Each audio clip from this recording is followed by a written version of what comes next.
आपण अल्लाहचं काम करतो आहोत अशा आवेशाने ते निघाले आणि त्या भावनेचा किंवा त्या श्रद्धेचा आधार घेऊन खून करणं, लूटमार करणं, अत्याचार करणं हे सगळं मुक्त परवाना मिळाल्यासारखं त्यांचं ते वागणं होतं. आणि धर्मश्रद्धेमुळे एक हिंस्र अशी ताकद त्यांच्यामध्ये निर्माण झाली. त्यावेळी ते जिंकत यायचे आणि हे अरब म्हणायचे, हे बघा आता पुढे आलं तर आम्ही हे मुलतानचं सूर्यमंदिर पाडू, मूर्ती फोडू. मग ते परत जायचे. इब्न हावकल नावाचा एक अरबी प्रवासी आहे, त्यानं नमूद करून ठेवलं आहे, सूर्यमंदिराच्या नाशाची भीती नसती तर हिंदूंनी सिंधमध्ये मुसलमानांची सत्ता कधीच नष्ट केली असती. 6 महिने लाडीनं किल्ला लढवला आणि तिचा मुलगा जो जयसिंह आहे तो बाहेरून मदत करत होता.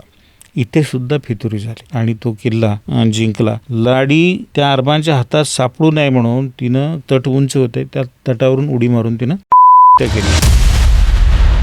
अरब देशांचा तो बेबंद निधड्या छातीचा काफिला ज्याने जगभर आपला झेंडा फडकावला, कोणतंही भय वा धोका ज्याचा मार्ग रोखू शकला नाही, जो अम्मानच्या खाडीत थांबला नाही व तांबड्या समुद्रातही रोखता आला नाही, ज्याने 7 समुद्र आपल्या ढालीखाली आणले, तो काफिला हिंदुस्थानात आला आणि गंगेमध्ये बुडून गेला. याचं कारण असं आहे की अरबांना पुढे सरकताच आलं नाही. फितुरी सगळी दिसत होती, पराभव होणार हेही दिसत होतं. तरीही दाहीर लढला, सिंध लढला. दाहीरला अनेकांनी पळून जायचा सल्ला दिला आणि त्यावेळी पळून जाणं सहज शक्य होतं, पण दाहीरने उत्तर दिले, मी रणांगणात मेलो तरी चालेल पण मी पळ काढणार नाही. आणि शेवटी तो लढला. भारतामध्ये जो प्रतिकार झालेला आहे तसा प्रतिकार युरोपात सुद्धा ह्या परकीयांना म्हणजे आक्रमकांना झालेलं नाही हे आपण लक्षात घेतलं पाहिजे की भारत जिंकण्यासाठी अरब आणि तुर्कांना 1000 वर्ष लागलेली आहेत.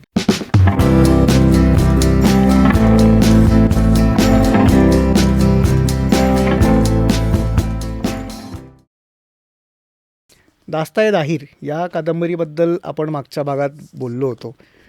तो भाग आपण एका ठिकाणी येऊन थांबलो होतो. त्याचा पुढचा भाग आता आपण विधाते सरांबरोबर कंटिन्यू करतो आहे. आता दुसरी एक लढाई झाली आहे रावड इथं, म्हणजे जवळच रावड म्हणून. तिथे दाहीरची बहीण म्हणजे ती बाई नावाचं तिचं नाव, तर ती बाई लढवला तो किल्ला. साधारणपणे एक 15-20 दिवस तिनं तो किल्ला लढवला. ज्यावेळी तिच्या हे लक्षात आलं तिच्या आणि त्या सैन्याच्या की आपला आता विलास चालत नाही, त्यावेळी तिनं किल्ल्यातल्या सर्व स्त्रियांसह बाईनं जोहार केला. हा कदाचित भारतातला पहिला जोहार असावा. त्यानंतर ते सगळे पुरुष युद्धासाठी बाहेर पडले आणि लढता लढता ते मरून गेले. 6000 लोक तिथे कापले. त्यांना मोहम्मद बिन कासिमने 6000 लोकांना गुलाम केलं. शाही घराण्यामधल्या 30 अतिशय देखण्या अशा स्त्रिया मुली त्याला मिळाल्या. त्याच्यामध्ये दाहीरची एक भाची होती, फार देखणी आणि सुंदर होती. तिचं नाव होतं सुंदरी. ती सुद्धा त्याच्या ताब्यामध्ये सापडली. त्यानंतर बहरोर आणि धलेला ही 2 बळकट ठिकाणं होती. 2 महिने बहरोर लढलं, 2 महिने धलेला लढलं. ती सगळी माणसं मारली गेली, तेही ताब्यात आलं. ब्राह्मणाबादला एक महत्त्वाची लढाई झालेली आहे. ब्राह्मणाबादला खुद्द दाहीरची राणी लाडी होती आणि तिच्याबरोबर तिच्या 2 मुली होत्या, एक सूर्याकुमारी, दुसरी परिमल कुमारी. 6 महिने लाडीनं किल्ला लढवला आणि तिचा मुलगा जो जयसिंह आहे तो बाहेरून मदत करत होता.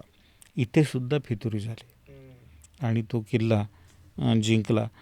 लाडी त्या अरबांच्या हातात सापडू नये म्हणून तिनं उंचावर किल्ला होता, तट उंच होते, त्या तटावरून उडी मारून तिनं आत्महत्या केली. आणि इथे ह्या सूर्याकुमारी आणि परिमल कुमारी या मोहम्मद बिन कासिमच्या हाती लागल्या. त्यानं खलिफाकडे दमिश्कला पाठवून दिलं. इथे 8000 लोकांची कत्तल मोहम्मद बिन कासिमने केली आहे. त्यानंतर नंबर लागला राजधानी आलोरचा. आलोरला सुद्धा तटबंदीने मजबूत असा किल्ला होता. इथे दाहीरचा मुलगा गोपी तो लढवत होता आणि त्याला मदत करत होता एक अरब सेनापती, त्याचं नाव होतं मोहम्मद अलाफी. या दोघांनी तो किल्ला साधारणपणे 1 महिनाभर लढवला आणि तिथल्याही ते व्यापारी वगैरे गर्भगळीत झाले. त्यांनी किल्ल्याची दारं उघडली, त्यामुळे ह्या दोघांना निघून जावं लागलं आणि तोही किल्ला मोहम्मदानी तो जिंकला. त्यानंतर आपण मुलतानचा मगाशी म्हणजे उल्लेख केला. त्यानंतर मुलतानला हा मोहम्मद कासिम निघाला.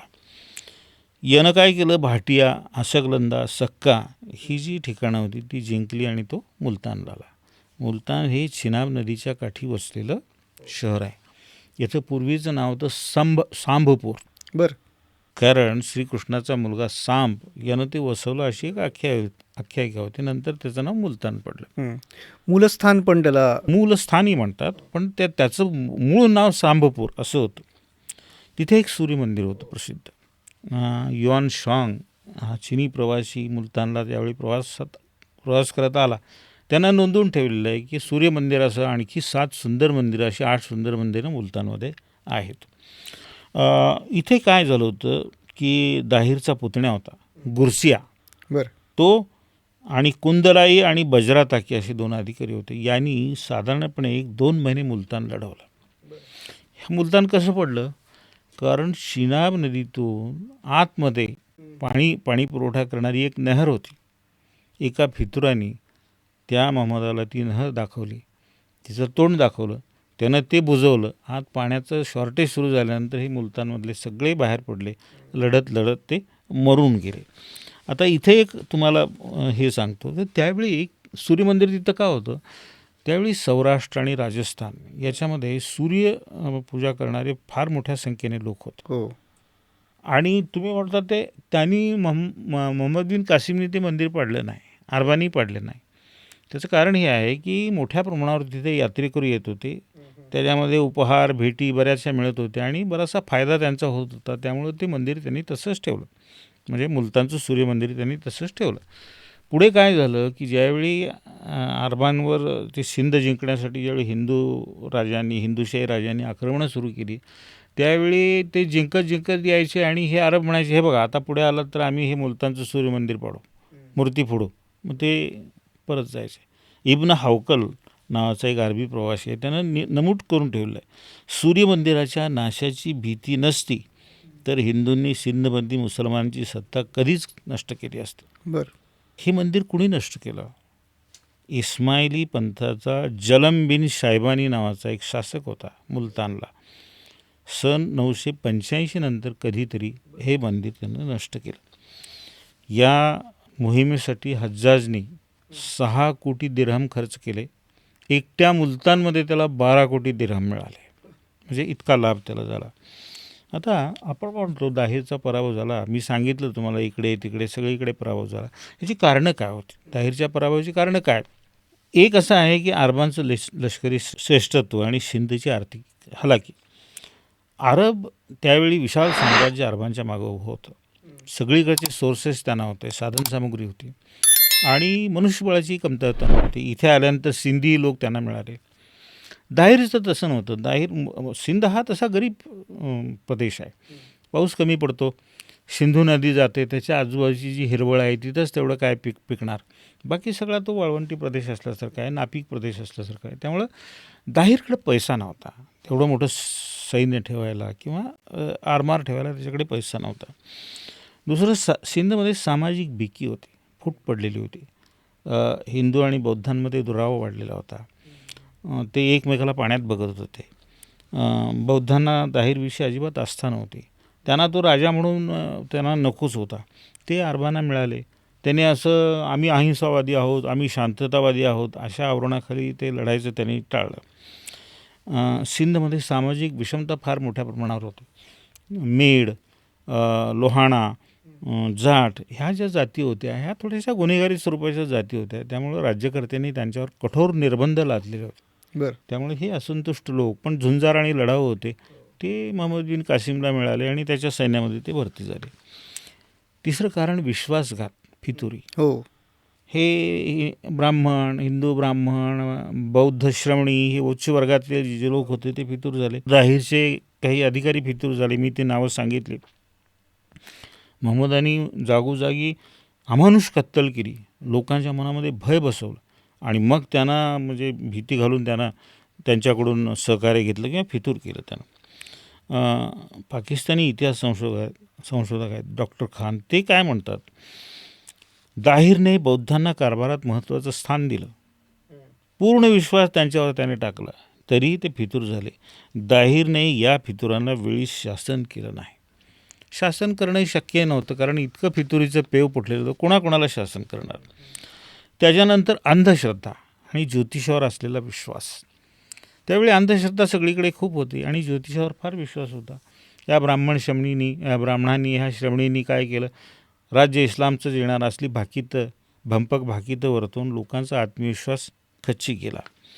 राजा दाहीरचेही काही दोष होते, कारण दाहीर हा योद्धा म्हणून असामान्य होता, पण सेनापती म्हणून तो कच्चा पडला. अच्छा.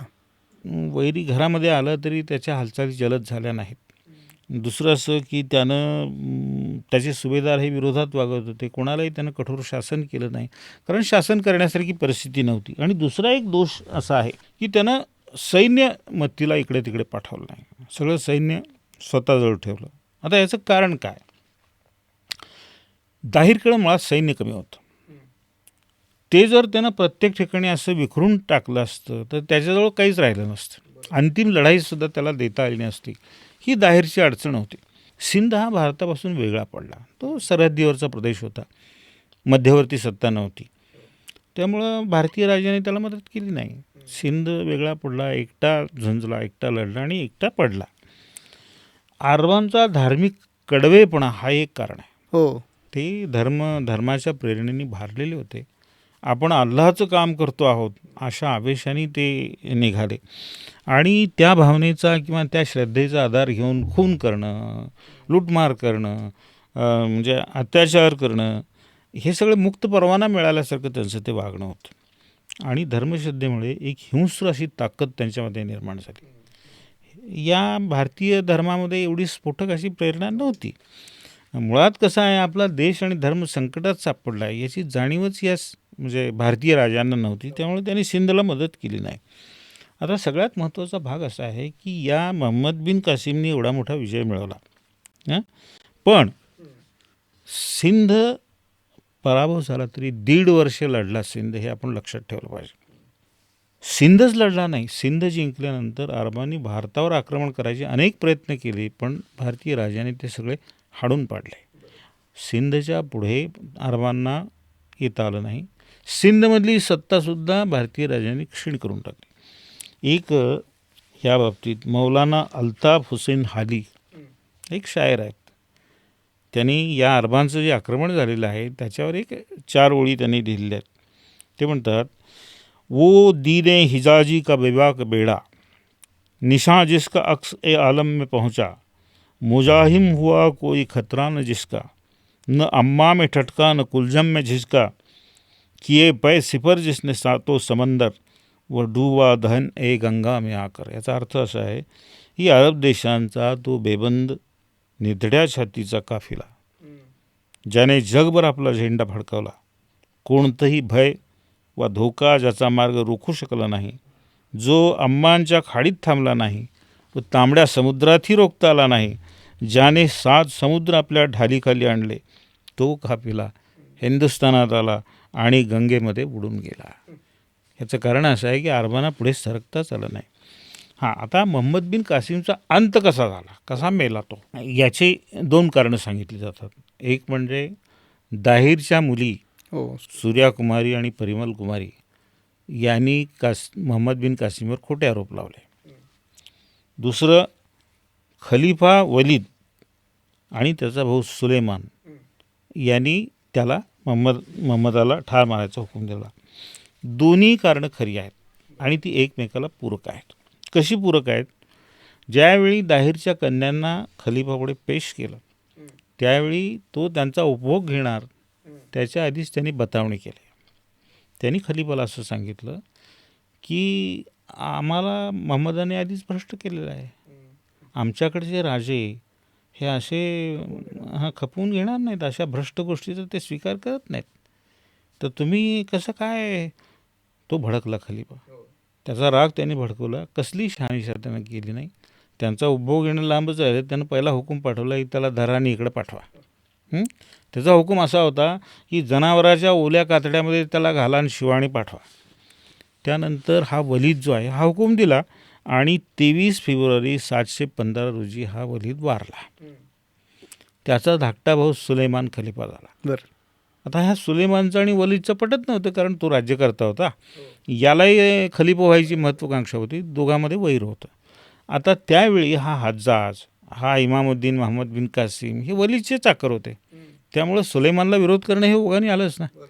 सुलेमान खलिफा झाल्यानंतर त्याचा हा सकीबी घराणं, हा हज्जाज, हा महम्मद बिन कासिम या सगळ्यांशी त्याचं शत्रू. बरोबर बरोबर. त्यानं वलीदने दिलेला हुकूम जसाच्या तसा कायम ठेवला. पहिल्यांदा त्या महम्मद बिन कासिमनं सिंधच्या सुभेदारीवरून काढलं, त्याला पकडायला लावलं आणि त्याला उंटावर घालून तिथून कैद करून आधी कुठं आणलं, त्याला वासीतला आणलं. वासीतला त्याला आणलं, तिथे 1 महिना ठेवलं. अत्यंत छळ त्याच्या कैदेमध्ये केला. वासीतवरून 300 मैल दूर असलेल्या मुसुलला त्याला नेलं, तिथल्या कैदखान्यात ठेवलं आणि अतोनात छळ करून 18 जुलै 715 रोजी नुसत्या छळाने तो महम्मद बिन कासिम मेला. त्याचं वय यावेळी 20 वर्ष 6 महिने आणि 18 दिवस इतकं होतं. ही प्रेतं त्या ह्याच्यावरून म्हणजे मुसुलवरून दमिश्कला पाठवली, मिठाच्या पेटीमध्ये घालून पाठवली. ज्यावेळी ही प्रेतं आली त्यावेळी मुद्दाम सुलेमान खलिफानी या सूर्याकुमारी आणि परिमल कुमारीला बोलून घेतलं आणि त्यांना दाखवलं, हे बघा तुमचा शत्रू. त्यावेळी हा आपला क्रूर कर्मा, ज्यांनी आपल्या वडिलांना आईला मारलं, देशाच्या प्रजेला मारलं, आपल्याला गुलाम केलं, इतका संहार केला, तो क्रूर कर्मा मेल्याच्या समाधानामध्ये त्या दोघींनी स्वतःच्या पोटात खंजीर खुपसून आत्महत्या केली. म्हणजे तुम्ही जस्ट इमॅजिन. हो. दाहिर मारला गेला, त्याच्यानंतर त्याचा मुलगा जयसिंग लढत लढत मारला गेला. नंतरची घटना आहे. 2 मुली सूर्याकुमारी आणि परिमल कुमारी, शत्रूचा बदला घेऊन स्वतःला त्यांनी संपवलं. राणी लाडी स्वतः लढत लढत 6 महिने किल्ला लढून तटावरून उडी घेऊन तिनं आत्महत्या केली. दाहिरची बहीण बाई, तिनं म्हणजे जोहार केला. मग अख्खं घराणं देशासाठी शहीद झालेलं हे. म्हणून तर मी ही कादंबरी लिहिण्याचं हेच तर कारण आहे. मग हे प्रेत दाखवलं आणि मग ते समाधान त्यांना वाटलं आणि अशा पद्धतीने ह्या क्रूर कर्मा महम्मद बिन कासिमचा अंत या दाहिरच्या मुलींनी घडवलेला आहे. सर, एक मागच्या भागात बघितलं होतं की अनेक ठिकाणी फितुरी झाली आणि ते म्हणतात की किल्ले के दरवाजे हमेशा अंदर से खुलते है. आणि छत्रपती शिवाजी महाराजांचं एक पत्र आहे व्यंकोजी राजांना की तुर्क सैन्यात ठेविल्याने जय कसा मिळतो म्हणून. तर त्याच्याबद्दल ते दाहिरला त्याचा अनुभव आलेला दिसतोय. होय होय. फितुरीने या सगळ्या प्रकरणामध्ये फार मोठी भूमिका बजावलेली आहे, हे उघडच आहे. 2 गोष्टी आहेत त्याच्यामध्ये. कोणी फितुरी केली हा प्रश्न आहे. दाहिरनी अनेक अरब सैनिक आपल्या पदरी ठेवलेले होते आणि त्यांचा सेनापती महम्मद आलाफी हा सेनापती त्यांचा होता, तोही त्याच्या पदरी होता. काय झालं होतं की करबलाला ही सन 680 लढाई झाली. ती लढाई झाल्यानंतर तो जो हुसैन आहे तो मारला गेला, त्याच्या कबिलेचे लोक मारले गेले. तर अल हुसैनचे जे पाठीराखे होते हे मोस्टली शिया होते, ते सगळे पळून गेले. तो खलिफा यजीद जो आहे तो आपल्यालाही ठार मारेल या दृष्टिकोनातून त्यांनी अरबस्तान सोडला, तो सगळा अरब एरिया सोडला आणि बरेचसे अरब त्यावेळी सिंधमध्ये पळून आले. बरं. आणि त्याच्यामध्ये हा महम्मद बिन आलाफी होता. त्यांना दाहिरने आश्रय दिला आणि या महम्मद आलाफीला त्यानं आपला सेनापती वगैरे नेमलं. काही इतिहासकारांचं म्हणणं असं आहे की हा महम्मद आलाफी फितूर झाला. त्यानं महम्मदाला सगळी दाहिरकडची माहिती पुरवली. तो दाहिरच्या बाजूने कुठेही लढला नाही आणि महम्मद बिन कासिमला त्यानं अंतर्गतरित्या मदत केली. हा फितूर होता. काही इतिहासकार म्हणतात की त्यानं गद्दारी केली, हे खोटं आहे. आता ह्या दोन्ही गोष्टीचा जर विचार केला आणि सगळे पुरावे जर पाहिले तर आलाफीनी गद्दारी केली नाही हीच गोष्ट खरी आहे. म्हणजे त्यानं गद्दारी केली नाही. काय झालं होतं की तो एकतर शिया आणि हे सगळे जे होते हे महम्मद बिन कासिम, हज्जाज हे सगळे सुन्नी होते. तर शिया आणि सुन्नींचं वाकडं असल्यामुळं आणि नुकतंच ते वैर उद्भवलेलं असल्यामुळं आलाफी त्यांच्यावर विश्वास टाकू शकत नव्हता. ज्या सिंधने त्याला आश्रय दिला, ज्या राजा दाहिरने आश्रय दिला, दाहिरनी त्याला सांगितलं होतं की जयसिंहाचा हात त्याच्या हातात दिला आणि त्याला शेवटपर्यंत साथ दे अशी विनंती केली होती. त्यामुळं आलाफी हा फितूर झाला नाही. बरं. शेवटी ज्यावेळी आलोरचा किल्ला आणि राजधानी लढवली गेली त्यावेळी दाहिरचा मुलगा गोपी याच्यावर आलाफी तिथे हजर होता. 2-3 महिने तो आलोरचा किल्ला आणि शहर त्यानं लढवलं. ज्यावेळी ते लढणं अशक्य झालं त्यावेळी गोपी आणि त्या गोपीला घेऊन तो तिथून निष्ठून गेला. त्यानंतर जयसिंहांबरोबर तो होता. दाहिरचा दुसरा मुलगा जयसिंग जो होता त्याच्यावर तो होता. त्याच्याबरोबर तो चितोडला गेला. चितोडनंतर जालंधरला गेला. नंतर हे सगळं झाल्यानंतर तो जयसिंग मारला गेल्यानंतर वगैरे तो काश्मीरला गेला. बरं. काश्मीरच्या राजाने त्याचा सन्मान करून त्याला शाकलहाची जहागीर दिली. तिथेच महम्मद आलाफी मेला. त्यामुळं त्यानं गद्दारी केली नाही. गद्दारी कोणी केली? दाहिरच्या प्रजेने गद्दारी केली. म्हणजे ह्या बौद्ध श्रमणींनी केली, हिंदू ब्राह्मणांनी केली. हिंदू धर्मामध्ये जे 2 तट पडलेले होते ते तट त्याच्यातून फितुरी झाली आणि त्याची कासिमला मदत झाली. बौद्धांना हा हिंदू राजा नको होता, मी मगाशी सांगितलेलं आहे. आणि चच आणि दाहिरनी सगळ्यांना समान वागणूक देण्याचा प्रयत्न केला. पण तो द्वेष त्यांच्या मनात राहिलाच. त्यांनी अरबांना साथ दिली. ह्याचं कारण काय होतं की इस्लामचं स्वरूप किती स्फोटक आहे, हे अरब किती क्रूर आहेत याची जाणीवच इथल्या लोकांना नव्हती. बरं. त्यामुळं त्यांना साथ दिली. पण ज्यावेळी त्यांच्या ते लक्षात आलं त्यावेळी ते सगळे गुलाम झालेले होते. त्यामुळे तर हे फितूर जे आहेत ते हे लोक आहेत. अच्छा. या लोकांनी फितुरी केली. आता काय आहे की हे जे लुटालूट करायला आले किंवा हे आक्रमण करायला आले हे का आले, तर त्यांचे 3 उद्देश होते. पहिला उद्देश होता की इस्लामचा प्रसार करणं. दुसरा उद्देश जो होता तो संपत्ती आणि लूट मिळवणं. आणि तिसरा उद्देश जो होता तो आपला प्रदेश वाढवणं. असे हे 3 उद्देश त्यांच्या ह्याच्यामध्ये होते. आता हे मोहम्मद बिन कासिम कोणती विचारसरणी घेऊन आला होता? ही इस्लामनी मनुष्य जातीच्या 2 भागात विभागणी केली आहे. एक म्हणजे मुमीन म्हणजे श्रद्धावान, दुसरे काफिर म्हणजे मूर्तीपूजक, नास्तिक वगैरे. याचीसुद्धा पुन्हा 2 भागात विभागणी आहे. एक जे ए किताब आहेत म्हणजे ज्यांच्याकडे दैवी ग्रंथ अवतरलेला आहे असे ते लोक, म्हणजे उदाहरणार्थ ज्यू आहेत, त्यांचं हिब्रू बायबल आहे. त्याच्यानंतर ख्रिश्चन आहेत, त्यांचं न्यू टेस्टामेंट, ओल्ड टेस्टामेंट वगैरे हे बायबल आहे, न्यू बायबल. तर हे अहले किताबी लोक, यांच्याकडे दैवी ग्रंथ आहे. तर असेही लोक अरबस्थानामध्ये होते. मग त्याच्या बाबतीत त्यांनी नियम केला. त्यांनी जिम्मी ही संज्ञा दिली. जिम्मी म्हणजे काय? स्वतःच्या जबाबदारीवर राहणारे. काही अटी त्यांना घातल्या. काय अटी घातल्या? तुम्ही सैन्यात भरती व्हायचं नाही. दुसरी अट शस्त्र बाळगायचं नाही. तुम्ही जिजिया द्यायचा. तिसरी अट, तुम्ही तुमच्या धार्मिक चिन्ह जी आहेत ती उघडपणे मिरवायची नाहीत. तुम्ही तुमची मुलं बाळं जर इस्लाममध्ये येऊ पाहत असतील तर त्यांना हे करायचं नाही, प्रतिबंध करायचं नाही. तुम्ही मुसलमानासारखा पोशाख करायचा नाही वगैरे वगैरे त्या अटी घातल्या. आणि दुसरा जो वर्ग आहे तो म्हणजे किताब नसलेल्यांचा वर्ग, त्याच्याकडे कोणताही दैवी ग्रंथ नाही. मग त्याच्यामध्ये हिंदू हे सगळे लोक आले. यांना 3 अटी त्यांनी ठेवलेल्या होत्या. एक, तुम्ही इस्लाम स्वीकारायचा. ही अट जर मान्य नसेल, दुसरी अट, तुम्ही देश सोडून जायचं. या दोन्ही अटी जर तुम्हाला मान्य नसेल तर तुम्ही आमच्याशी लढायचं, म्हणजे आम्ही तुम्हाला ठार मारू. अशा 3 अटी त्यांनी घातलेल्या होत्या. प्रदेशाची सुद्धा विभागणी केलेली आहे. दारुल इस्लाम किंवा दारुल अमन म्हणजे जिथं इस्लामचं राज्य आहे तो प्रदेश, आणि दारुल हर्ब म्हणजे जिथे इस्लामचं राज्य नाही पण ते आणायचं आहे असा तो प्रदेश. आता इस्लाम हाच एक सच्चा धर्म, बाकीचे धर्म सगळे खोटे आहेत असं त्यांचं प्रतिपादन आहे. आणि ज्यावेळी तो मोहम्मद बिन कासिम इथे आला, जिहादचं भूत त्याच्या डोक्यात सवार होतं. जिहाद म्हणजे धर्मयुद्ध, धर्मासाठी लढायचं ते युद्ध आहे. त्याचे 3 प्रकार आहेत. एक, दृश्य अशा शत्रूविरुद्ध लढणं. दुसरं, अदृश्य शक्तीविरुद्ध लढणं. आणि तिसरं, स्वतःच्या इंद्रियांची जी लालसा आहे तिच्यावर विजय मिळवणं, तिच्याविरुद्ध लढणं. हे दृश्य आणि अदृश्य शक्तीविरुद्ध लढणं जे आहे त्याला जिहादी असगर म्हणतात. जिहादी असगर म्हणजे लहान लढा.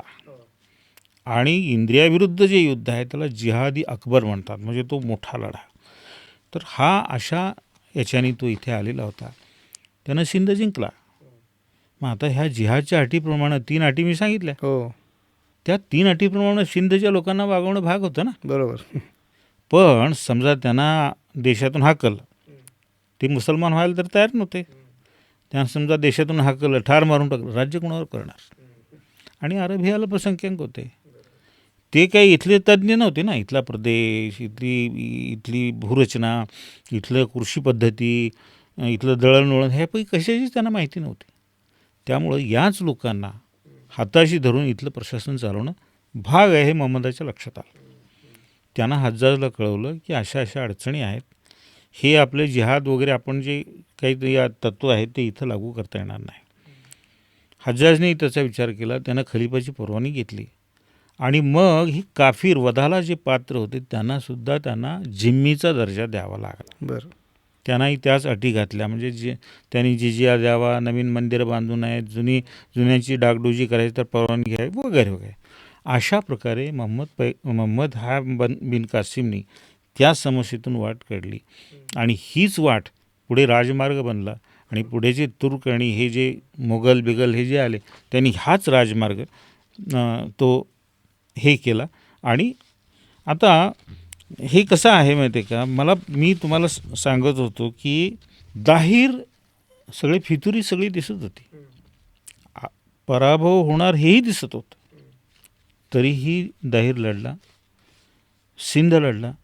दाहीरला अनेकांनी पळून जायचा सल्ला दिला आणि त्यावेळी पळून जाणं सहज शक्य होतं. बरोबर. पण दाहीरने उत्तर दिले, मी रणांगणात मेलो तरी चालेल, पण मी पळ काढणार नाही. आणि शेवटी तो लढला आणि पडला. ते द्वारिका प्रसाद माहेश्वरी हे एक हिंदी कवी आहेत, तर त्यांनी एक कविता त्यांची आहे ते मी वाचून दाखवतो. हाथ में ध्वज रहे, बल दल सजा रहे, ध्वज कभी झुके नहीं, दल कभी रुके नहीं, वीर तुम बढ़े चलो, धीर तुम बढ़े चलो, सामने पहाड़ हो, सिंह की दहाड़ हो, तुम निडर डरो नहीं, तुम निडर डटो वही, वीर तुम बढ़े चलो, धीर तुम बढ़े चलो. अशा पद्धतीनं हा दाहीर, त्याचं कुटुंबीय या सिंधसाठी आपल्या मायभूमीसाठी लढलेला आहे. आणि ह्या दाहीरचा जो इतिहास आहे तो किमान या कादंबरीच्या माध्यमातून लोकांपर्यंत पोहोचवावा या दृष्टीनं हा सगळा खटाटोप मी केलेला आहे. आज दाहीरविषयी आपल्याकडे काही फारशी माहिती नाही, काही आस्थाही नाही आहे. नाही. पण पाकिस्तानामध्ये जो सिंध प्रांत आहे तिथल्या काही लोकांना, ते मुस्लिम लोक आहेत पण त्यांनासुद्धा दाहीर हा आमचा राष्ट्रीय पुरुष आहे असं ते मानतात. त्याच्याविषयीचे ठिकठिकाणी पुरावे सगळे मी तिथे दिलेले आहेत. अवश्य वाचकांनी ही कादंबरी वाचावी. नक्कीच नक्कीच. आता हे 1300 वर्ष जुनं ह्या घटना आहेत सगळ्या. याचा जो मूळ सोर्स आहे चर्चनामा, तर त्याच्यामध्ये तुम्ही प्रस्तावनेमध्ये पण स्वतः लिहिलेलं आहे की बऱ्याचशा गोष्टी परस्पर विसंगत अशा आहेत. काही काही गोष्टी जसं आत्ता कासिमचा मृत्यू कसा झाला ह्याच्या पण 2 हे सांगितलं तुम्ही की 2 ऑप्शन्स असू शकतात की एक तर सूरज देवी आणि परिमला देवी यांनी हे केलं किंवा खलिफा बदलला आणि त्यांनी मारलं. तसेच अनेक गोष्टी परस्पर विरोधी त्या चर्चनामामध्ये लिहिलेल्या आहे. तर ही कादंबरी लिहिताना किंवा हा इतिहास सांगत असताना तुम्ही काय निकष लावता की कुठली गोष्ट ह्याच्यातली बरोबर असू शकते किंवा कुठली गोष्ट, कारण काही गोष्टींचा अगदी विपर्यास लोक करतात की म्हणजे दाहीरच्या बहिणीशी त्यांनी स्वतःच्याच बहिणीशी लग्न केलं असं वगैरे पण टाकलेलं आहे, असं तुम्ही काही ठिकाणी नमूद केलं की लोक असं लिहू शकतात. सो तुम्ही लिहित असताना, तुम्ही हा इतिहास सांगत असताना काय निकष ठेवता की ह्या कुठल्या गोष्टी बरोबर आहे, कुठल्या गोष्टी पुढे गेल्या पाहिजे आणि कुठल्या गोष्टी नको सांगायला? आता बघा, चर्चनामा हा मूळ ग्रंथ आहे, मग त्याच्या आधारावर पुढे मग अनेक फारसी ग्रंथ लिहिले गेलेले आहेत. चर्चनामा हा कोणी लिहिला? हा कोणी एखाद्या इतिहास संशोधकांनी किंवा इतिहास लेखकांनी तो लिहिलेला ग्रंथ नाही. मोहम्मद बिन कासिमचा जो कबिला होता, सकीफी कबिला, त्या सकीफी कबिल्याचे जे लोक होते त्यांनी ही माहिती सुट्या स्वरूपामध्ये लिहून ठेवली. मग ती विस्कळीत माहिती झालेली होती. तर त्यावेळी हा कुफामध्ये राहणारा अली बिन महम्मद कुफी जो होता त्याच्या हे लक्षात आलं की असं काहीतरी आहे ग्रंथ वगैरे. त्यामुळे तो कुफावरून सिंधमध्ये आला. त्यानं ह्या सगळ्या गोष्टी ज्या लिहून ठेवलेल्या होत्या त्या गोळा केल्या आणि मग 1216मध्ये घटना घडून गेल्यानंतर जवळजवळ 500 वर्षांनी त्यानं हा ग्रंथ लिहिला. म्हणजे चचनामा. तो अरेबीत होता, तो नंतर फारसीमध्ये लिहिला. तर हा सगळा फारसीमध्ये जो ग्रंथ लिहिलेला आहे तर तो जसाच्या तसा त्यानं लिहिलेला आहे. म्हणजे पूर्वीच्या घटना जशा तशा ठेवलेल्या आहेत. बरोबर. त्यामुळं मूळ स्वरूपामध्ये ज्या चुका झाल्यात त्या चुका त्याच्यामध्ये तशाच त्या राहिलेल्या आहेत. आता काय आहे, तो वृक्ष ग्रंथ होतो ना, हो. तो ग्रंथ चटकदार करण्यासाठी त्याच्यामध्ये त्यानं अलिफ लैला, अरेबियन नाईट्स सारख्या काही गोष्टी त्यानं घुसडल्या. त्यातलीच एक गोष्ट अशी आहे की चचनी म्हणजे दाहिरनी त्याची बहीण बाईशी लग्न केलं, सावत्र बहीण बाईशी लग्न केलं. दुसरी एक गोष्ट अशी आहे की दाहिरची राणी लाडी ही महम्मद बिन कासिमच्या हाती सापडली आणि महम्मद बिन कासिमने तिच्याशी लग्न केलं. तर ह्या सगळ्या गोष्टींचं मागे सत्य काय असत्य काय याची चिकित्सा मी केवळ चचनामाच्या आधारे नव्हे तर बाकीच्या ज्या 21 ग्रंथ आहेत त्याच्या आधारे केलेली आहे. आणि ती बऱ्यापैकी म्हणजे त्याचं ते सगळ्या ग्रंथाची वगैरे माहिती मी मागे दिलेली आहे आणि त्याचं विश्लेषण मी केलेलं आहे की मी हे कशाच्या आधारावर लिहिलेलं आहे. त्यामुळं ते जिज्ञासू वाचकांना वाचता येईल आणि त्याचं हे करता येईल. बरोबर. म्हणजे थोडक्यात इतिहास सांगताना एकतर्फी गोष्ट वाचून चालत नाही, त्याला सगळ्या गोष्टी त्याचा पूर्ण हे करून घ्यायला लागतं. बरोबर आहे, आपल्याला ते सगळं बघावंच लागेल. सर, तुम्ही जसं म्हणाल की तुम्ही ही कादंबरी लिहिली की याच्यासाठी की पूर्ण परिवाराने बलिदान दिलं, देशासाठी बलिदान दिलं. आपल्या पुढे भारतात ते आक्रमणं यायला अजून 300 वर्ष जायला लागले. सो ह्या परिवाराने जे बलिदान दिलं, या परिवाराने जे लढाई दिली, आपण आपल्या इतिहासामध्ये सर मी सुरुवातीला असं म्हटलं की एक रिजनलिझम आणून ठेवलेलं आहे की छत्रपती शिवाजी हे मराठा वॉरियर किंवा राणा प्रताप हे म्हणजे राजपूत वॉरियर्स. तर आपल्याकडे महाराष्ट्रामध्ये लचित बॉलफुकनबद्दल बोलल्या जात नाही किंवा अगदी कृष्णदेवरायांबद्दल पण बोलल्या जात नाही. तर ही जी राष्ट्रीय भावना निर्माण करण्यासाठी या सगळ्या महान लोकांचा अभ्यास करणं आणि प्रत्येक घराघरामध्ये यांच्याबद्दल चर्चा करणं, याच्याबद्दल एक लक्षात घ्या, भारत हा एक विविधता असलेला देश आहे. अनेक धर्म इथे आहेत, अनेक जाती आहेत, अनेक पंथ इथं आहेत. भारतामध्ये सांस्कृतिक आणि धार्मिकदृष्ट्यासुद्धा थोडी विभिन्नता आहे. पण जातीमुळे जी विभिन्नता आलेली आहे तो जातीय घटक आपण त्यामुळं झालेलं विघटन हे लक्षात घ्यावं लागेल. पण काय आहे की ह्या जाती असूनसुद्धा मराठ्यांना महाराष्ट्राचा अभिमान आहे. राजपूत, जाट, शीख ह्या सगळ्या लोकांनी आपापल्या प्रदेशासाठी लढत दिलेली आहे आणि त्यांचा लढा आदराला पात्र आहे. आणि ह्याचं मूळ कारण काय माहिती आहे का, आपला जो इतिहास आहे तो इतिहासच पक्षपाती दृष्टिकोनातून लिहिलेला असल्यामुळं आणि परिपूर्ण रूपात तो नसल्यामुळं आपल्याला दाहीर माहीत नाही, आपल्याला हेमचंद्र विक्रमादित्य माहीत नाही, आपल्याला विजयनगर एम्पायरमध्ये ज्या गोष्टी घडलेल्या आहेत त्या माहीत नाहीत. असे विषय आहेत, दारा शिकोच्या कार्याची आपल्याला माहिती नाही. असे अनेक जे विषय आहेत त्या विषयाकडे पुरेसं लक्ष दिलेलं गेलेलं नाही किंवा वाचकांच्या समोर तो आणलेला नाही. हे का होतं माहिती आहे का, हिंदूंचा ऱ्हास का झाला हो याच्याविषयीचे आपले काही गोड गैरसमज आहेत. मागे सुद्धा एपिसोडमध्ये मी हे सांगितलेलं आहे. काय गैरसमज आहेत हे. एक पहिला गैरसमज असा आहे की भारतीय नीतिशास्त्र हे नेवळं आहे. हा गैरसमज आहे. का नेवळं आहे, पृथ्वीराजांनी गोरीला जिवंत सोडलं, तो उलटून आला आणि त्याला मारलं. त्यानंतर राणा कुंभानी त्या गुजरातच्या सुलतानाला पकडलं पण जिवंत सोडलं, नंतर त्यानं गुजरातवर हल्ले केले. आता मी असं म्हणतो, सिकंदरनी पोरसला जिवंत सोडलं ना. इंग्रजांनी नेपोलियनचा पराभव केला वॉटरलूला, त्यालाही त्यांनी सेंट हेलेना बेटावर जिवंत ठेवलंच ना. गझनीच्या महम्मदाचं उदाहरण सांगतो. त्यानं आनंदपाल नावाचा जो हिंदुशाही राजा होता त्याला धरलं आणि खंडणी घेऊन सोडून दिलं. म्हणजे हे काही केवळ भारतीय राजानेच केलं आहे. अकबराने राजपूत राजे जिंकले पण त्यांना मांडली करून सोडून दिलं. म्हणजे हे केवळ भारतीय राजानेच केलं असं नाही, हिंदू राजाने किंवा.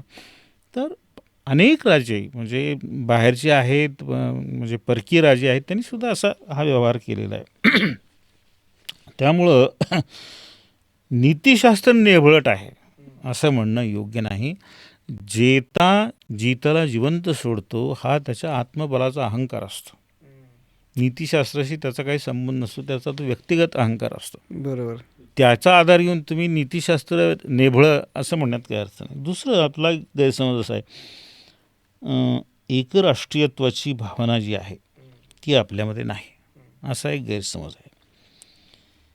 मी मगाशी म्हणलं भारतीय राजांना आपापल्या प्रदेशाचा अभिमान होता.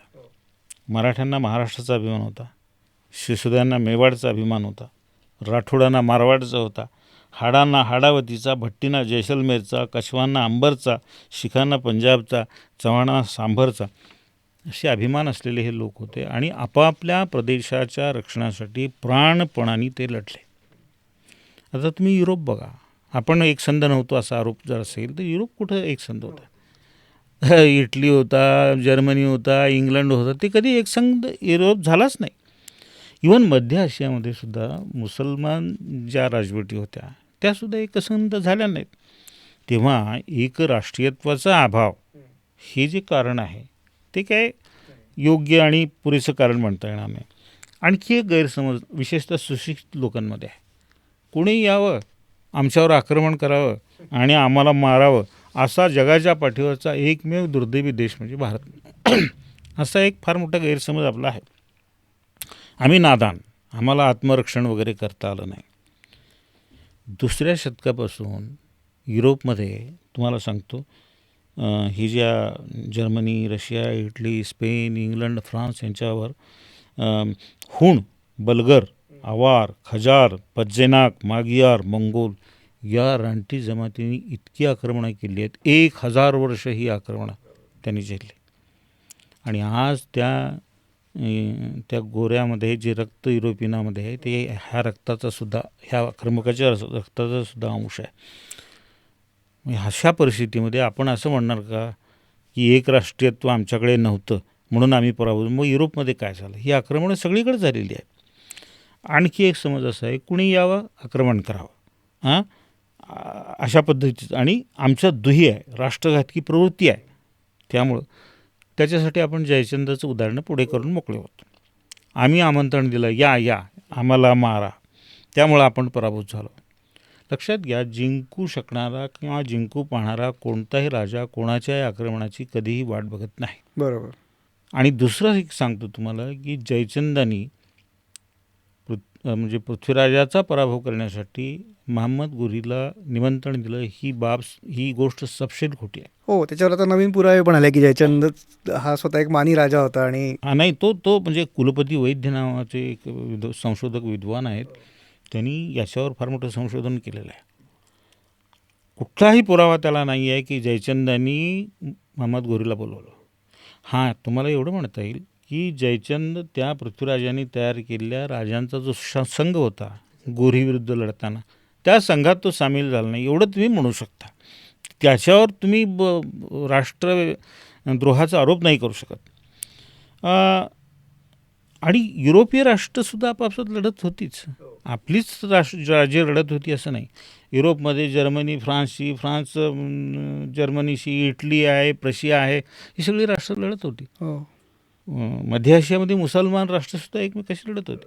त्यामुळं त्यांच्या लढायामध्ये जेवढी हानी झाली तेवढी आपल्या भारतीय राजांनी आपापसात लढाया करून एवढी हानी देशाची केलेली नाही, हे आपण लक्षात घेतलं पाहिजे. आणखी एक समज असा आहे, भारतीयांपेक्षा परकीयांची युद्धसामुग्री वगैरे फार छान होती आणि ते प्रगत होते. ह्यालाही काही आधार नाही आहे की कुणाचा तरी जय झाला, कुणाचा तरी पराजय झाला, ते काही निर्णायक गमक नसतं युद्धाचं. आता वॉटरलूला नेपोलियन पराभूत झाला, त्याच्यासारखी युद्धसामुग्री कोणाकडे होती? असामान्य सेनापत्य, असामान्य सेना असं असतानासुद्धा तो पराभूत झाला. दुसरं, इंग्रजांनी अफगाणिस्तानवर आक्रमण केलं. अफगाणिस्तान हा मागासलेला देश, त्यांच्याकडे इतकी आधुनिक प्रगत शस्त्रही नव्हती, तरीही इंग्रजांना त्यांनी पराभूत केलं. त्यामुळे केवळ युद्धसामुग्री वगैरे वगैरे अशा व्हिएतनामने अमेरिकेला पराभूत केलं. या गोष्टीवर यशापयश अवलंबून नसते. खरी गोष्टी आहे की भारतीय हे अफगाण, तुर्क यांच्यापेक्षा कधीही मागासले युद्ध कलेमध्ये नव्हते. त्यांच्याकडे सुसज्ज घोडदळ होतं, गजदल होतं आणि पायदळसुद्धा उत्कृष्ट स्थितीमध्ये त्यांनी होतं. आणि गनिमी कावा केवळ मराठ्यांना माहिती आहे, राजपुतांना तो माहीतच नाही असाही प्रकार नाही आहे. राजपुतामध्ये सुद्धा चित्तोडचे गहलोत आहेत, सांभारचे चव्हाण आहेत, जे राजा हमीर आहे, राजसिंग आहे, राणा प्रताप आहे, अजित सिंग आहे, दुर्गादास, हे सगळे गनिमी काळानेच लढलेले आहेत. आता हे सगळे गैरसमज निर्माण होण्याचं कारण काय सांगतो, म्हणजे हा माझा राजा तो तुझा राजा अशी काही जी भावना आहे, काय माहिती आहे का, की खरा इतिहास स्कंदगुप्तांनी हुणांचा पराभव केला. पोरसनी जरी पराभूत झाला तरी पंजाबच्या पुढे सिकंदरला येऊ दिलं नाही. चंद्रगुप्त मौर्यांनी या ग्रीकांचा पराभव केला. हे तुम्हाला खरा इतिहास सांगतो. 300 वर्षे रणबल म्हणजे जयपाल, आनंदपाल, त्रिलोचनपाल या हिंदूशाही राजांनी अरबांना आणि तुर्कांना थोपवून धरलं 300 वर्ष. चितोडचे गहलोत आहेत, सांभारचे चव्हाण आहेत, यांनी अरबांचा पराभव केला. त्यांना सिंधच्या पुढे त्यांनी सरकू दिलं नाही. तुर्कांना दिल्लीचं दार बघायला 555 वर्ष लागलेली आहेत. 637 ते 1192 असा हा संघर्ष आहे. 1192मध्ये दिल्ली तुर्कांनी जिंकली. आपल्याला एक असं म्हणायची पद्धत पडे, जो दिल्ली जिंकली म्हणजे सगळा भारत जिंकला, तशी अजिबात परिस्थिती नव्हती. दिल्ली जिंकली तरी आसपास अनेक हिंदू राज्य त्यावेळी राज्य करत होती. भारतामध्ये जो प्रतिकार झालेला आहे तसा प्रतिकार युरोपात सुद्धा ह्या परकीयांना म्हणजे आक्रमकांना झालेलं नाही. हे आपण लक्षात घेतलं पाहिजे की भारत जिंकण्यासाठी अरब आणि तुर्कांना 1000 वर्ष लागलेली आहेत. आणि औरंगजेब 1707ला वारल्यानंतर केवळ 1720 ते 1760 या 40 वर्षामध्ये दिल्लीपुढे मराठ्यांची घोडी नाचत होती आणि बादशाह हा मराठ्यांचा अंकित झालेला होता. हे बलाढ्य मोगल साम्राज्य मराठ्यांच्या अंकित झालेलं होतं. त्यामुळं आपण नादानासारखं असं म्हणायचं की ह्या आक्रमकाला आपण बळी पडलो, ह्याचं खरं कारण हे आहे की आपला इतिहास निष्पक्षपाती पद्धतीनं स्थानिक राज्याचा पराक्रम जो आहे, राजांचा पराक्रम जो आहे, त्यांचं कार्य जे आहे ते आपल्यासमोर नीट मांडलं गेलेलं नाही. म्हणून आपण ह्या गैरसमजात आहोत की हे सगळं असं आहे, हिंदू असे ऱ्हास पावले वगैरे, आपण सतत पराभूत झालो वगैरे. ही जी मानसिकता आहे ही आपल्यामध्ये आलेली आहे. ती मानसिकता सोडून देण्याची गरज आहे. त्याच्यासाठी हे असे जे पराक्रमी राजे आहेत यांच्यावर अधिक विस्तृत लिहिण्याची गरज आहे असं मला वाटतं. नक्कीच नक्कीच. तुम्ही जसं म्हटलात की पराभव जिथे झाले ते सगळे सांगण्यात येतात आणि जिथे विजय झाले ते सांगितल्या जात नाही. नायकी देवीचा इतिहास सांगितला गेला पाहिजे, जिने गौरीसारख्या माणसाला हरवलं. सर, आपण बाजीरावांवर 8 एपिसोड केले, दाहीरवरचा हा एक एपिसोड आपण करतो आहे. याच्यापुढे आपल्याला हेमचंद्र आणि दारा शिकोह या दोन्हींवरती करायचं आहे. प्रेक्षकांनी आधीच कादंबरी विकत घेऊन ठेवावी याच्यासाठी एक ट्रेलर म्हणून त्या 2 व्यक्तींबद्दल, त्या 2 कॅरेक्टरबद्दल काय सांगाल? कसं आहे म्हणजे का, आता आपण जर हेमूविषयी जर विचार केला तर भार्गव हेमू नावाची एक कादंबरी मी लिहिलेली आहे. साधारणपणे 900 पानाची ती कादंबरी आहे. हा जो माणूस आहे ह्याला राजघराण्याची कोणतीही पार्श्वभूमी नाही. हा एका भार्गव ब्राह्मण कुटुंबामध्ये जन्मलेला शेतकऱ्याचा मुलगा होता. स्वतःच्या कर्तृत्वाच्या बळावर तो राजकारणामध्ये पडला. तो इतका मोठा झाला की सूर साम्राज्य ज्यावेळी ते जे होतं त्या सूर साम्राज्याचा तो वजीर झाला. त्यानं अनेक लढाया केल्या. साधारणपणे 24 लढाया त्याने केलेल्या आहेत. सगळ्या जिंकलेल्या आहेत. एकही लढाई पराभूत झालेली नाही. शेवटची पानिपतची लढाई तेवढी तो पराभूत झाला. ते त्याच्या दुर्दैव होते. त्यानं मोगलांकडून दिल्ली घेतली, आग्रा घेतला, तिथून त्यांना हाकलून लावलं, मोगलांची सत्ता नष्ट केली. दिल्ली जिंकल्यानंतर स्वतःला हेमचंद्र विक्रमादित्य या नावाने त्यानं स्वतःला राज्याभिषेक केला. पृथ्वीराज चव्हाणानंतर 364 वर्ष दिल्लीला मुस्लिमांची सत्ता होती, तुर्कांची सत्ता होती. ती सत्ता पहिल्यांदा घालवणारा 364 वर्षानंतर हिंदूंचा सम्राट म्हणून दिल्लीच्या गादीवर बसलेला तो एकमेव माणूस आहे. पानिपतची लढाई झाली कधी? 5 नोव्हेंबर 1656 रोजी ही लढाई झाली आणि त्या लढाईमध्ये एक चुकार बाण त्याच्या डोळ्यामध्ये घुसला आणि तो दुर्दैवानं तो पराभूत झाला. नंतर त्याचा शिरच्छेद वगैरे केला. तर हेमूचा सगळा इतिहास, आज हेमूविषयी फारशी माहिती आपल्याला नाही. अजिबात नाही. तुम्ही म्हटलं तसं हुमायूँबद्दल आपण ऐकलेलं आहे, पण हेमूबद्दल त्याच्यात सगळं आहे. हुमायूँ आहे, बाबर आहे, शेरशाह आहे, हेमू आहे, सगळ्यांचा इतिहास मी दिलेला आहे. आणि याच्यासाठी मी राजस्थान, हरियाणा, पानिपत, त्याच्यानंतर बिहार, मध्य प्रदेश, ह्या सगळ्या प्रदेशामध्ये स्वतः जाऊन मी पाहिलेलं आहे आणि ती कादंबरी विश्वसनीयरित्या मी लिहिलेली आहे. त्यानंतर दारा शिकोह, हो. हा औरंगजेबाचा थोरला भाऊ, सगळ्यांनाच माहिती आहे ते. तो एक विद्वान होता, सहिष्णू होता, ज्ञानोपासक असा शहाजादा होता. आणि याचा जन्म आहे 20 मार्च 1615 आणि औरंगजेबाने याची हत्या जी केली आहे ती 30 ऑगस्ट 1659 या दिवशी त्याची हत्या केलेली आहे. का हत्या झाली? कारण त्याने इस्लाम सोडलेला नव्हता, तो निष्ठावान मुसलमान होता. पण त्याचं म्हणणं हे होतं की या देशाची बहुसंख्य प्रजा ही हिंदू आहे किंवा अन्य धर्मीय आहेत. एखाद्या धर्माचा द्वेष करून इथं आपल्याला राज्य करता येणार नाही. त्यांना काफीर किंवा जिम्मी मानून आपल्याला इथं राज्य करता येणार नाही. तर आपण काय केलं पाहिजे की त्यांना समजून घेतलं पाहिजे. या दृष्टिकोनातून त्याचे ते विचार होते आणि त्या दृष्टीनं तो याच्याकडे बघत होता. बरोबर. आणि इतर धर्माचा त्यानं अभ्यास केला. बौद्ध धर्माचा केला, हिंदू धर्माचा केला, ख्रिश्चन धर्माचा केला. हिंदू धर्माची अनेक उपनिषदं, गीता, ह्या सगळ्या ग्रंथांचं त्यानं फारसीमध्ये भाषांतर केलं. त्याचा एकच विशुद्ध हेतू होता, हिंदूंचं तत्त्वज्ञान मुसलमानांनी वाचावं. या औरंगजेबाने त्याच्यावर काफीर असल्याचा, मुश्रिकीन वगैरे वगैरे असल्याचा आरोप केला आणि त्याची हत्या केली. त्याच्यावर मी ही कादंबरी लिहिलेली आहे. आता पारद नावाची जी कादंबरी आहे ह्याची पार्श्वभूमी ओरिसाची आहे. 1720 ते 1736 असा हा कालखंड आहे. बरं. खुर्द्याचे जे राजे होते, जसं आता आपण भोसले घराणं इथं जे आहे ते भवानीचे भूते म्हणून घेतात, तसंच तिथे जगन्नाथपुरीचं जे मंदिर आहे तर त्या जगन्नाथपुरीच्या मंदिराचे हे संरक्षक राजे होते. आणि त्याच्या संरक्षणासाठी त्यांनी अफगाण, मोगल यांच्याशी लढा दिलेला आहे. तर त्या घराण्यामधला एक राजा होता रामचंद्र देव. आणि त्यावेळी ओरिसाचा जो सुभेदार होता मुर्शिद कुली खान, तर त्या मुर्शिद कुली खानाची कन्या होती, तिचं नाव होतं रजिया. तिचं रामचंद्र देवावर प्रेम बसलं आणि त्या बापानी शेवटी उदारपणाने त्या लग्नाला परवानगी दिली. ती धर्मातून गेली बाजूला, इस्लामने तिला त्याज्य ठरवलं, पण ती हिंदू धर्म तिनं स्वीकारला. पण या रामचंद्र देवाच्या वैऱ्यांनी काय केलं, काही ब्राह्मणांना हाताशी धरलं, ते पुजारी तिथले काय जगन्नाथपुरीचे, तर त्यांनी असा गदारोळ उठवला की ती हिंदू झालेली नाही, हाच मुसलमान झाला. बरं. लोकांच्या प्रखर भावना त्यांनी चेतवल्या आणि त्याच्यामध्ये रामचंद्र देवाला पदच्युत व्हावं लागलं. आणि रामचंद्र देव, रजिया यांना राज्य सोडून जीव वाचवत लपत राहावं लागलं आणि शेवटी त्या दोघांनी आत्महत्या केली. असा ह्याचा एक विषय आहे, या दृष्टिकोनातून ते लिहिलेले आहे. सो अशी होती ही दास्ताए दाहीर. आणि दाहीर जसं सरांनी सांगितलं की त्या संपूर्ण कुटुंबानी आपल्या मातृभूमीच्या रक्षणासाठी बलिदान दिलं. ते बलिदान आज आपण त्याच्याबद्दल चर्चा झाली पाहिजे. त्याच्यातनं आपण काय प्रेरणा घेऊ शकतो, राष्ट्रीयत्वाची भावना निर्माण होण्यासाठी आपल्या देशातल्या प्रत्येक कानाकोपऱ्यातल्या अशा महान योद्ध्यांची, अशा महान लोकांची जी गोष्ट आहे ती आपल्यापर्यंत पोचली पाहिजे. आणि म्हणूनच दास्ताए दाहीर हे कादंबरी नक्की विकत घेऊन वाचा.